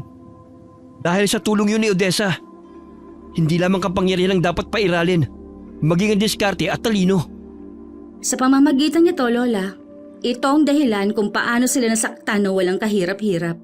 Manika namang kukulam yan Kailan ka pa natutong gumamit niyan? Kinuha ko lang ito kanina sa mangkukulam. Tapos, naisipan kong ipunin ang mga bagay na pagmamayari ng kalaban bago sakta ng manikang ito. Hindi lang kapangyarihan ng minana mo kay Apo Magayak, maging ang takbo ng isipan. Gumawa ng mga patibong ang mga kasapi ni Ka Isidra dahil alam nilang babalik ang mga kalabang aswang upang hadlangan ang pag-iisang dibdib ng ikalimang henerasyon. Hindi tayo papayag na gawing alipin habang buhay. At putulin ng Raul na yon ang nakagawin ng ating angkan. Hindi natin ipapaubay ang ating mga kaluluwa sa dyablo. Kawawa tayo kapag nangyari yon. Huwag ka mag-alala. Pinapanalangin kong uubra ang ating plano. Tiwala lang. Mangyayari ang pagpapakasal ni Apo Magayak at Apo Lopeng sa ikalimang henerasyon.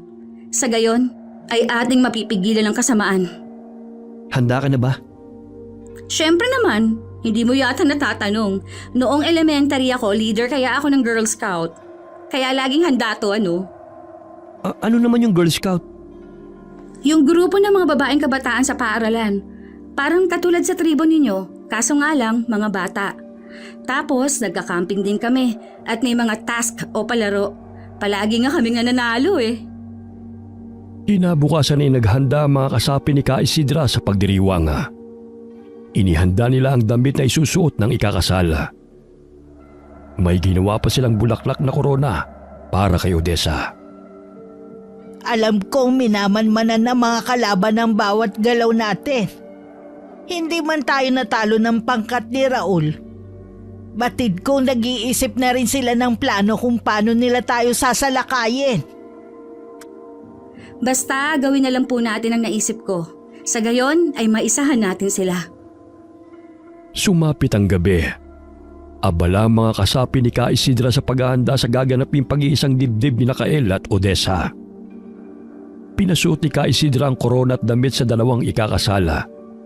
Inihanda rin nila ang dalawang kambing para sa pagdiriwang. Handa ka na ba? Naway magtagumpay tayo sa ating mga plano. Ito na ang gabi na ating pinakahihintay. Huwag ka mag-alala. Sigurado akong magtatagumpay tayo sa pagsanib ng ating puwersa laban sa ating mga kaaway. Hindi sila titigil hanggat hindi nila nasasakop ang buong tribo sa pamamagitan ng paghadlang sa ating nalalapit na kasal. Sa paraang yun, hihina ang kapangyarihan ni Ka Isidra na siyang nagpoprotekta sa ating angkan.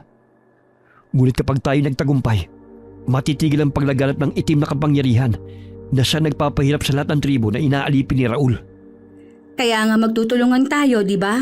Isa pa, handa na rin ang ating mga kasamahan sa gaganaping pagdiriwang. Handa na ba kayo mga bata? Nalalapit na ang inyong pag-iisang dibdib at pagsanib puwersa laban sa kampo ng Diablo. Handa na po, Lola. Nagawa na ba ng ating mga kasamahan ang ideya ko? Ay oo, ang galing nga ng naisip mo. Malalim na ang gabi. Inumpisahan na ni Ka Isidra ang ritual sa pag-iisang dibdib ni Nakael at Odessa. Binasbasan niya ang dalawa habang nakaluhod ang mga ito at nakatingala sa bilog at maliwanag na buwan. Hiniwa niya ang braso ng dalawa at pinatak ang mga dugo nito sa isang maliit na bao ng nyoga. Sa ilalim ng bilog at liwanag na buwan, 5 henerasyon ng kada 100 taon, mula sa angkan ni na Apo Magayak at Apo Lopeng, muling mag-iisang dibdib upang ang kapangyarihan ng 2 tagapagligtas ng aming angkan ay muling buhayin. Naririnig nila ang mga nakakabinging alulong ng mga kaaway na lumulusob sa kanilang tribo upang pigilan ang kanilang kasal. Naaninaw ng mga kalabang aswang ang 2 taong nakaluhod sa harapan ni Ka Isidra na nooy nagsasagawa ng ritual. Sinugod nila ang mga ito, ngunit gano'n na lamang ang pagpipigil ng mga kasapi ni Ka Isidra sa mga kalabang aswang. Hindi ko hahayaan na matuloy ang kasalan. Mga kampon, patayin silang lahat kung ayaw nilang sumalib sa ilalim ng aking kapangyarihan. Ako na ang inyong bagong pinuno at wala nang iba. Naglambitin ang mga kalabang aswang sa mga puno sa tuwing naaapakan nila ang mga patibong. Natatawa pa si Raul nang lumapit ito sa 2 taong nagkakaisang dibdib. Akala niyo ba'y magtatagumpay kayo sa inyong pagsasanib pero sa laban sa akin? Ngayon, tikman niyo ang aking ganti sa pagpaslang sa aking mga kasapi. Ganun na lamang ang pagtataka ng pinuno ng mga aswang na hindi man lamang natitinig ang 2 ikinakasala kahit na naglalaban ng 2 pangkat. Maging si Ka Isidra na nagsasagawa ng basbas sa 2 itinakda ay wala man lamang pakialam. Hoy tanda! Itigil mo ang ritual kung ayaw mong gilitan kita ng leeg! Patuloy na umuusok ang bao ng nyog na siyang pinataka ng dugo ng 2 upang magsanib puwersa. Namilog ang mga mata ng pinunong aswang nang lumingon sa kanya ang babaeng ikinakasal. Hinila niya ang suot na damit nito at nakumpirma na hindi yun si Odessa at Kaela, kundi 2 kambing na binihisa na buong akala niya'y 2 taong nakaluhod. Ang nakatayong inaakala niyang si Ka Isidra ay ang kawayang sinuta ng damit ng matanda. Lintik! Naisahan tayo na matandang yun! Hanapin niyo ang matanda at ang 2 ikinakasal! Hindi maaaring matuloy ang pag-iisang dibdib ng 2 yun! Walang hiya ka, Isidra! Nalinlang mo ako! Samantala, pinatak ni Ka Isidra ang dugo ni na Odessa at Kael sa bao ng nyoga na may iba't ibang pinatuyong halamang gamot at abo na nagmula sa buto ng kanilang mga ninuno. Tumayo kayong 2 at ipatak muli ang inyong dugo sa baong ito. Hayaan ninyo ang ating mga kasamahan ng siyang lumaban sa mga kalaban hanggang matapos ang ritual at ang pag-iisang dibdib ninyo. Chuck, nalaman na ng mga kaaway ang ating ginawang pagdilinlang sa kanila. Huwag ka mag-alala. Kahit papano'y ginagabayan ng aking kapangyarihan ng ating mga kasapi. Ito ang kwintas ng buwan Isuot mo kay Kael. Sa gisag ng katapangan ng katipan mo. Namangha si Odessa nang makita ang kwintas na kinuha ni Ka Isidra mula sa isang kahon. Yun ang pamana ng kanilang mga ninuno sa mga itinakda sa bawat henerasyon. Nagtatagla yun ng hindi pangkaraniwang lakas na sanglulupig sa mga kaaway. Agad niyang isinuot yun kay Kael. Ang kwintas na may hugis bituin naman ay isinuot ni Kael sa kanya. Ganun na lamang ang lakas na nanalitay sa buo niyang katawan. Bahagya silang yumuko ng idampi ni Ka Isidra ang kanyang dalawang kamay sa ulo ni Kael at Odessa. Tumingala ito sa buwana habang sumasambit ng ritual. Ang kanyang mga mata ay lumiliwanag sa kadiliman. Nandoon sila! Mga kampon! Puntahan niyo ang liwanag na aking natatanaw sa bandaron! Hindi dapat patuloy ang pagsanib pwersa ng dalawang itinakda! Sisiguruhin kong magiging alipin kita, Isidra! Tumayo kayong dalawa. Sa ilalim ng aking basbas, kayo'y magsanib puwersa. Kapangyarihan ng buwan at bituin at ikalimang henerasyon ni na Apo Magayak at Apo Lopeng mananatiling aming tagapagligtas. Dahan-dahang iminulot ng dalawang kanilang mga mata. Malayo pa lamang ay natatalaw na nila ang mga kalabang aswang na paparating. Ilang sandali umilaw ang mga mata ni Odessa at tinubuan siya ng pangil. Gayon din si Kael. Dito lang pala kayo nagtatago. Sa tingin niyo ba'y matatalo niyo kami? Sisiguruhin ko tanda. Naluluhod ka sa aking harapan. Kung mangyayari man yan, mas gugustuhin ko pang mamatay. Isa kang traidor sa ating angkan! Gamit ang sibat at panay, isa-isang sinugod ni Kael at Odessa ang mga kalabang aswang na paparating. May mga mambabarang na nagpapakawala ng kanilang mahikang itim. May mga insektong sumusugod kina Odessa at Kael. Itinusok ni Kael ang pinatulis na sibat sa lupa. Biglang may malakas na puwersa na tila umihip sa mga insekto, dahilan na tumilapon ng mga ito. Gamit ang panay, inasinta ni Odessa ang mambabarang at tinamaan ito sa dalawang mga mata. Ayun, sapul! Naku, yan lang palang kaya mo, bruha ka? Odessa, sa likod mo! Nagpagulong-gulong sa lupa si Kael at Odessa at sinasaksak ng sibat ang mga kalabang aswang. Ganun na lamang ang atungal ng mga ito sa tuwing bumabaon ng mga pinatulis na sandata sa kani-kanilang mga katawan. Nagngingit-ngit sa galit ang pinuno ng mga aswang, kaya't mas lalo itong pumangit nang tawagin ito ang kanyang sinasambang Diablo. Wala ka nang magagawa. Tapos na ang pag-iisang dibdib ng dalawang itinakda. Mapatay mo man ako ngayon, ngunit hindi ang dalawang bata. Isang malaking kahangalan ang ginawa mo, Isidra. Dahil hindi uubra ang ritual na ginawa mo. Walang makakatalo sa akin. Hoy, pangit! Anong pinagsasabi mo, ha? Layuan mo si Lola kung ayaw mong ibaon ko to sa pagmumukha mo. Ano ang ipinagmamalaki mo, babae? Yang kakarampot na kapangyarihang ipinamana sa'yo? Naniniwala ka talaga sa matandang yan? Ginagamit ka lamang niya para sa sarili niyang kapakanan. Alam mo ba na siya ang dahilan ng pagkamatay ng iyong ama? Hindi! Hindi totoo yan! Anong ibig mo sabihin? Pinatay niya ang iyong ama. Kitang-kita ko kung paano niya pinatay si Homer. Bakit hindi mo sabihin sa babae niya ng katotohanan, tanda? Huwag kang maniwala sa kanya, Odessa. Nilalason lamang niya ang isipan mo. Sinungaling! Ikaw ang pumaslang kay Homer. Hindi ba't sinaksak mo siya ng sibat?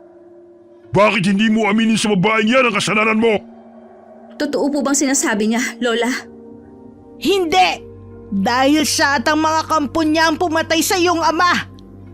Binuwis ni Homer ang kanyang buhay upang kayo'y makatakas. Dahil papatayin ka ni Raul. Maniniwala ka ba sa matandang yan? Kung ako sa'yo, Patayin mo na siya!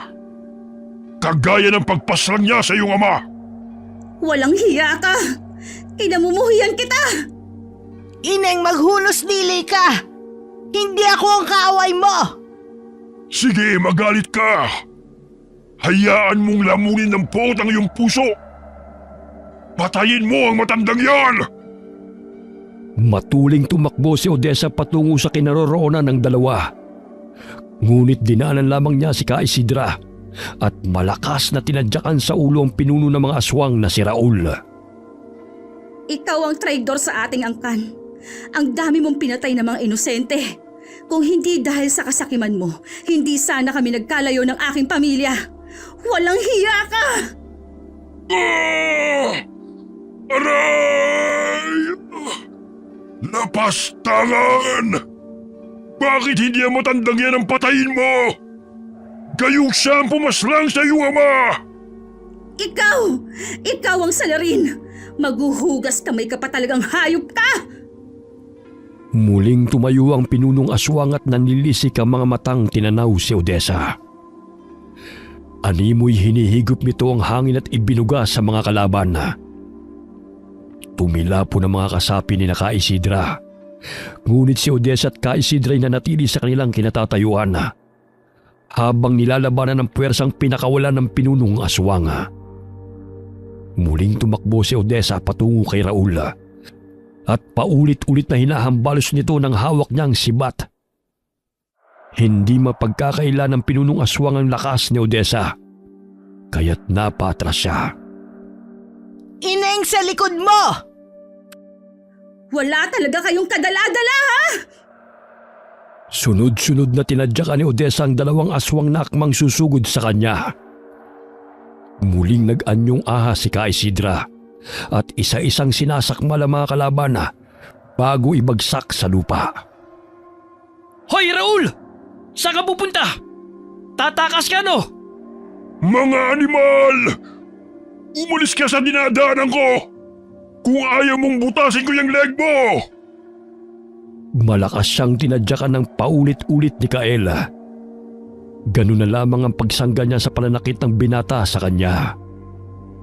Hinawakan niya si Kael sa paa at pinaikot-ikot bago binitiwan. Bumagsak si Kael sa puno ng yoga, ngunit hindi man lamang ito nakaramdam ng sakit, bagamat natumba ang puno na kanyang binagsakan. Pambihira, ang galing ah! Ang lakas pala ng kapangyarang taglay na ipinamana ni Apo Lopeng. Kael, ayos ka lang ba? Naku, wala to. Habulin natin ang Raul na yun bago pa siya makatakas. Magkasabay na hinabol ng dalawa si Raul. Inikutan nila ang pinunong aswang na animoy mga ipo-ipo. Ganun na lamang ang atungal ni Raul nang magkakasama silang tatlo na lumilipad sa ere. Ay, ang galing naman! Sige, Kael. Sapukin mo yung traidor na yan! Kulang pa sa kanyang sapok. Tadyakan mo na rin para makaganti ka man lang sa pananakit niya sa'yo. Habang nagpapaikot-ikot sila sa ere, ay umiilaw ang mga kwintas na taglay ng dalawa. Bigla silang nabuwag at malakas na bumagsak sa lupa si Raul. Ngunit silang dalaway na natiling lumilipad sa ere. Pagbabayaran niyo ang ginawa niyo sa akin! Sinusumpa ko! Pabalikan ko kayo! Hindi ako matatahimik hanggat hindi ako nakakapagsigante! Tama na ang kasamaan mo! Hayaan mong mamuhay ng payapa ang ating angkan! Sinakmal ni Ka Isidra ang pinuno ng aswang sa anyong ahas. Nginuya niya ito hanggang sulumagotok ang mga buto bago niya iniluwa ito. Ganun na lamang ang takot ng mga natitirang kalabang aswang kaya't nagsitakbuhan ng mga ito palayo. Habang tumatakbo ay isa-isa silang inasinta ni Odessa gamit ang pana. May mga itim na anino na lumalabas sa kanilang katawan sa tuwing tinatamaan ng pana. Ilang sandali bumaba sa lupa si Odessa at Kaela. Dumaan sa kanilang harapan ng dalawang kambing na kanilang binihisan. Mabuti naman ligtas kayo, Kiki at Kaka. Salamat sa tulong yung dalawa ha. Aba, ang ganda-ganda mo naman, Kiki, sa trahe mong yan, ha? Kayong dalawang totoong kinasal. Huwag kang mag-alala, Odessa. Alam kong nabigla ka sa lahat ng pangyayari. Nire-respeto kung kinalakihan mong hindi maaari maging mag-asawa ang magpinsan. Paninindigan ko ang pagiging tagapagligtas na itinakda bilang ika-5 henerasyon ni Apo Magayak. Malaya kang mag-asawa ng taong mahal mo, pero hindi ako yon. Ginawa lamang natin to upang iligtas ang ating angkan mula sa mga kaaway. Alam ko yon. Kaya mananatili tayong tagapagligtas ng ating angkan. Hanggang ngayon, hindi pa rin ako makapaniwala na nabuhay sa katauhan ko si Apo Magayak. Tapos, itong kwintas na ito ay ipinamana niya sa akin at sa magiging susunod na henerasyon. Mabuti naman at ligtas kayong dalawa. Salamat sa tulong at kooperasyon ninyo. Nagwagi tayo mula sa mga kalaban. Ngunit natitiyak kung babalik ang kaluluwa ni Raul sa ibang katauhan. Kaya kailangan nating paghandaan ang kanyang pagbabalik, Lola. Ngunit hindi ko po kaya maging asawa ni Kael. Huwag kang mag-alala. Maaari namang mag-asawang muli si Kael kung hindi kayo nagkakasundo. Pumayag ako magpakasal upang lumakas ang aming kapangyarihan at mailigtas ang ating angkan mula sa mga kaaway. Pero hanggang doon lang po, Lola. Nabigyan ko rin po ng hustisya ang pagkamatay ng aking ama. Salamat po, Lola. Kami nga ang dapat magpasalamat sa iyo, Ineng. Ka Isidra, tinipo na po ngayon ng mga kasamahan natin ang mga bangkay ng ating mga kalaban. Sabihan mo sila na gumawa ng hukay upang doon nililibing ang lahat ng mga bangkay. Sana po ay tuloy-tuloy ng kapayapaan. Wala nang mga api sa atin. Kapag ayos na po ang lahat, maaari po ba akong umuwi na sa amin? Alam kong hinihintay na ako ni Nanay Sally. Ayaw mo ba kaming makasamang pamilya mo? Gusto. Kaso nga lang, hindi ko rin kayang iwanan si Nanay Sally. Tumanda siyang dalaga para sa akin. Ako na ang naging buhay niya. O sige, ipapahatid kita kay Kael at Nani kapag handa ka nang umuwi. Sa utos ni Ka Isidra ay sinunog ang mga bangkay ng mga kalabang aswang sa hukay. Nang maging abo ay tinakpan nila ito ng lupa. Sumapit ang umaga. Nagdiwang ang angkan na mabubuting aswang dahil nagtagumpay sila laban sa mga kaaway. Balang araw ay babalik ka rito sa amin. Siguro hindi magtatagal ay magpapahinga na ako. Ngunit may papalit sa akin. Yun ang panganay na anak ni Apo Lopeng at Apo Magayak. Pero Lola, hindi po ako pumapayag na manirahan kasama ni Kael dahil para sa akin, pinsan ko po siya. Hindi mo pa natatapos na basahin ng libro. Ibig sabihin, may mga pasabog pa talaga ang love story nila? Hinatid ni na Kael si Odessa sa terminal ng bus upang masigurong ligtas ang dalaga sa pag-uwi. Hanggang sa muling pagkikita natin, Odessa. Itago mo na mabuti ang kwintas, ha? Huwag ka mag-alala. Hindi ka basta-basta mag-aan yung aswang. Pero magkakaroon ka ng lakas sa oras na ikaw ay nasa panganib. Bukas ang aming tirahan para sa'yo. Bibisita ako ron. Di ba? May kakayahan naman ako makipag-usap sa pamamagitan ng panaginip. Kaya aabisuhan kita pag pupunta ako sa inyo. Oo nga. Sige, mauna na kami ni Nanay. Ay, ito palang pera. Isang buwang sweldo ko yan. Wala pa naman akong naisip na bibilhin. Kaya ibili niyo na lamang ng pagkain yan para sa ating mga kasamahan. Hindi na. Ayos na kami sa mga kamote at saging. Madadaanan nyo naman ng palengke eh. Kaya bumili na kayo ng pagkain para sa ating mga kasamahan. Ako nang bahala na sumakay papunta ng mansyon. Kaya ko ng sarili ko. Pangako, babalik ako upang bisitahin kayo. Labis ang tuwang naramdaman ni Aling Sally nang umuwi ang kanyang anak-anakan. Napansin nito na gumaling na ang nunal ni Odessa sa batok at bumalik na ito sa dating kulay. Kinagabihan na, bago matulog ay binasa muli ni Odessa ang lumang libro. Ibig sabihin, nagkaanak si Apo Lopeng sa kanilang alipin na seminar? Dahil hindi mabuntis si Apo Magayak? Makalipas ang 1 taon ay namatay si Minar. Ngunit itinuring na anak ni Apo Magayak ang bata bilang tunay niyang anak. Ito ang naging tagapagbantay at gabay ng angkan nang pumanaw ang kanyang mga magulang. Ibig sabihin, magkakaanak si Kael sa babaeng kanyang iniibig sa tribo. Maaaring magkaiba-iba man ang kwento ng love life ng 4 na henerasyon na naitala sa libro. Ngunit may pagkakapareho na hindi nabiyayaan ng anak ang ikinasal. Yung ikalawa, hindi nga sila magpinsan. Mahal nilang isa't isa ngunit hindi rin sila nabiyayaan ng sarili nilang anak. Ngunit may anak ito sa pagkabinata. Binuklat muli ni Odessa ang nasa gitnang bahagi. Nakita niya roon ang pangalan nila ni Kael. Nabasa niyang nagpakasal ang pinsan kay Tanya. Makalipas ang 2 taon ay nabiyayaan sila ng 2 anak. Mabuti naman kung ganon. Pambihira namang kapalaran to ni Apo Magayak at Apo Lopeng, oy. Yung pinaka-worst na kwento sa akin pa. Habang sa kanila, napaka-romantic. Ilang sandali napatingala si Odessa sa bilog na buwan. Naaninaw niyang nawala ang anino ng bituin na naroon sa gitna ng buwan. Ngunit biglang umilaw ang kwintas na kanyang suot na ipinamana ng kanyang mga ninuno. Hindi siya makapaniwala na nagmula siya sa angkan ng mga mabubuting aswang. Wakas.